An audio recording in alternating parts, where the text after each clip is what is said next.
11 अक्टूबर को जब लखनऊ में अखिलेश यादव जेपीएनआईसी की दीवार फांद रहे थे, तब सपा सांसद डिंपल यादव मैनपुरी में कार्यकर्ताओं के बीच मौजूद थी। इस दौरान जब उन्हें लखनऊ की घटना के बारे में पता लगा तो उनका पारा हाई हो गया और उन्होंने जमकर बीजेपी की क्लास लगा दी। उन्होंने बीजेपी को लेकर क्या कहा, उसके बारे में हम आपको आगे बताएंगे। उससे पहले आपको बता दें कि बुधवार को सपा सांसद डिंपल यादव मैनपुरी पहुंची थी। इस दौरान उन्होंने पार्टी कार्यालय में कार्यकर्ताओं के साथ बैठक की और कई मुद्दों पर चर्चा की। उन्होंने जनता की समस्याओं को भी सुना और कई लोगों से मुलाकात भी की। इस दौरान मैनपुरी की सांसद डिंपल यादव ने अपने जिले के लोगों का हाल जाना। उन्होंने आकाशीय बिजली गिरने से होने वाली जनहानि पर पीड़ितों को सहायता राशि भी दी। साथ ही मृतकों के परिजनों से मिलकर उनका ढांढस बंधाया और मदद की। इस मौके पर 5 परिवारों को सहायता राशि के रूप में 1-1 लाख रुपए भी दिए। अब आ जाते हैं डिंपल यादव ने आखिर बीजेपी को लेकर क्या कुछ कहा।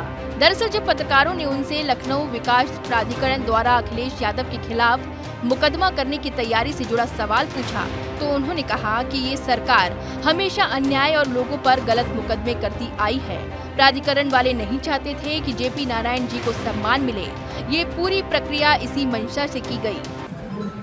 लोकनायक जिनके वो जाने गए हैं, हमारे आदरणीय जयप्रकाश जी, कि वो एक समाजवादी लीडर थे, एक क्रांतिकारी लीडर थे और एक सच्चे राष्ट्रवादी नायक थे। तो मैं समझती हूँ जो समाजवादी पार्टी द्वारा जो जेपी इंस्टीट्यूट जो बनाया गया है जयप्रकाश नारायण जी का, तो ना तो ये लोग और ये समाजवादी पार्टी के पैसों से नहीं बना है, ये जनता के पैसों से बना है और ये जनता के समर्पित करने के लिए बना है। जिससे जनता जाने कि हमारे देश के लीडर्स कैसे थे, हमारे देश के नेता कैसे थे और उनसे एक हमें इंस्पिरेशन मिले, उनसे युवाओं को एक इंस्पिरेशन मिले और जो हमारी नई पीढ़ी के लोग हैं वो जान पाए और उन्हीं के दिखाए हुए मार्ग पे चल पाए। तो भाजपा वाले नहीं चाहते हैं कि जो सच्चे क्रांतिकारी लोग थे, जो सच्चे राष्ट्रवादी लोग थे, जो सच्चे समाजवादी लोग थे, जिन्होंने देश के लिए लड़े और जो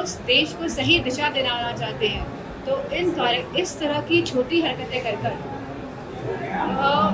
एक बहुत ही नीचे स्तरीय एग्जाम्पल दे रहे हैं। इस दौरान सपा सांसद डिंपल यादव ने यूपी के डिप्टी सीएम केशव प्रसाद मौर्य को भी निशाने पर लिया।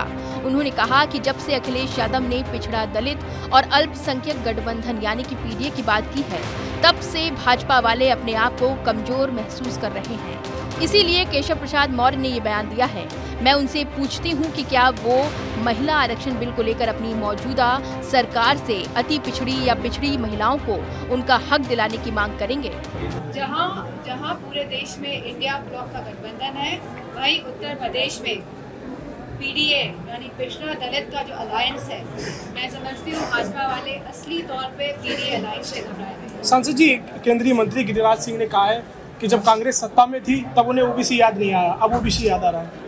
समाजवादी पार्टी की हमेशा से यह मजबूती के साथ डिमांड रही है कि कास्ट सेंसस होना चाहिए। आज हम महिलाओं को आरक्षण देने जा रहे हैं, लेकिन इसमें भी ओबीसी महिलाएं, माइनॉरिटीज़ की महिलाएं का हक और सम्मान और अधिकार की बात नहीं हो रही है। ये लोग नहीं चाह रहे हैं कि सब लोग, पूरा देश आगे बढ़े और सभी जाति के लोग, सभी धर्म के लोग आगे बढ़े। ये देश में बंटवारा करने की स्थिति पैदा करना चाह रहे हैं और देश की जनता को एक ऐसा वातावरण दे रहे हैं जहाँ पे लोग भय में जिए, जो काल्पनिक है, जो सच्चाई नहीं है। बता दें कि जेपीएनआईसी वाली घटना को लेकर केशव प्रसाद मौर्य ने अखिलेश यादव को निशाने पर लिया था। उन्होंने कहा था कि क्या अखिलेश यादव वहां नौटंकी करने गए थे। बता दें कि बुधवार यानी कि 11 अक्टूबर को लोकनायक जयप्रकाश नारायण की जयंती पर अखिलेश यादव को उन्हें श्रद्धांजलि देने जेपीएनआईसी जाना था, लेकिन सपा मुखिया को अंदर नहीं जाने दिया गया। ऐसे में जेपीएनआईसी का गेट बंद होने पर अखिलेश यादव गेट फांदकर अंदर दाखिल हो गए और जयप्रकाश नारायण की मूर्ति पर माल्यार्पण किया। बताया जा रहा है कि एलडीए ने देर शाम ही गेट पर ताला डाल दिया था। गेट फांदकर कोई ना जा पाए, इसके लिए लोहे की चादर की दीवार भी लगा दी गई थी। एलडीए ने सुरक्षा कारणों की वजह से अखिलेश को जेपीएनआईसी में जयप्रकाश नारायण जी की प्रतिमा पर माल्यार्पण कार्यक्रम की अनुमति नहीं दी थी।